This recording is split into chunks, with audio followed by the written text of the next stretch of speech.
उस रोज भी सूरज वैसा ही निकला था, शांत, उदार, निर्दोष। हरी-भरी वादियों में पर्यटकों की चहल पहल शुरू हो चुकी थी। किसी के हाथ में कैमरा था, किसी के कांधे पर बच्चा। कुछ लोग खच्चरों पर सवार थे, कुछ प्रेमी जोड़े तस्वीरें खिंचवा रहे थे।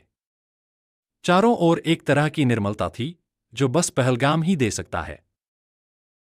दोपहर के लगभग 1:20 हुए होंगे। एकाएक किसी ने देखा, घाटी की ओर से 5 लोग उतर रहे हैं। वे सैनिक लग रहे थे, हेलमेट, वर्दी, राइफल। फिर अचानक एक तेज आवाज आई, गोलियों की। एक लड़की चिल्लाई, भागो! पर कहां भागते? घने पेड़, संकरी पगडंडी और सामने मौत के लिए तैयार खड़े 5 लोग। वो आदमी जो अभी हंसकर पत्नी को पोज ठीक से दो कह रहा था, अब उसकी गोद में खून से लथपथ था। एक बच्चा जिसे आइसक्रीम चाहिए थी, अब अपनी मां के लहूलुहान हाथों को पकड़कर बिसूर रहा था। आतंकी चिल्ला रहे थे, कलमा पढ़ो, जिन्हें नहीं पढ़ा गया, उन्हें जिंदा रहने का हक नहीं मिला। वो खच्चर वाला यूसुफ था, स्थानीय मुसलमान, जिसकी रोजी रोटी इन्हीं सैलानियों पर चलती थी। गोली उसकी पीठ में लगी, लेकिन उसकी आंखों में डर नहीं था, गुस्सा था। घाटी अब गूंगी हो चुकी थी। कोई चीखता तो था, पर सुनने वाला कोई नहीं। हमले के बाद जब सेना पहुंची, तो आतंकवादी जा चुके थे। कुल 26 जानें चली गईं, जिसमें 8 महिलाएं थीं, 2 छोटे बच्चे और एक वह मुस्लिम खच्चर वाला जो किसी से कम भारतीय नहीं था।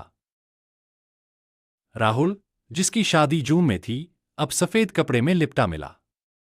नीलम, जिसकी मां को कैंसर था, इस ट्रिप पर आखिरी बार हंसी देखना चाहती थी। वो अब आईसीयू में थी, जिंदा पर टूटी हुई। अस्पतालों में भीड़ थी, लेकिन वो दर्द चुपचाप था।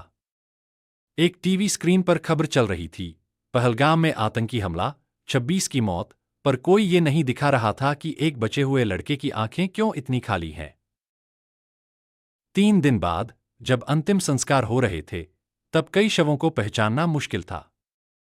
लकड़ी की चिता पर सिर्फ शरीर नहीं जल रहा था, एक पूरा विश्वास जल रहा था कि हम यहां सुरक्षित हैं। सरकार ने बयान दिया, सेना ने ऑपरेशन चलाया, आतंकियों की खोज शुरू हुई। लेकिन क्या इससे ममता लौट आई? क्या वो शादी फिर से हो पाई? क्या वो बच्चा फिर से किसी से हंसकर बात करेगा? आज जब बैसन की ओर देखो, तो पेड़ अब भी वही हैं, हवा अब भी वही है। पर हर झोंके में अब सिसकियां हैं, हर पगडंडी पर खून के सूखे धब्बे और हर पत्थर पर कोई नाम लिखा है। इस देश ने बहुत झेला है, लेकिन हर बार हम टूटते नहीं, गाढ़े खून से फिर उठते हैं।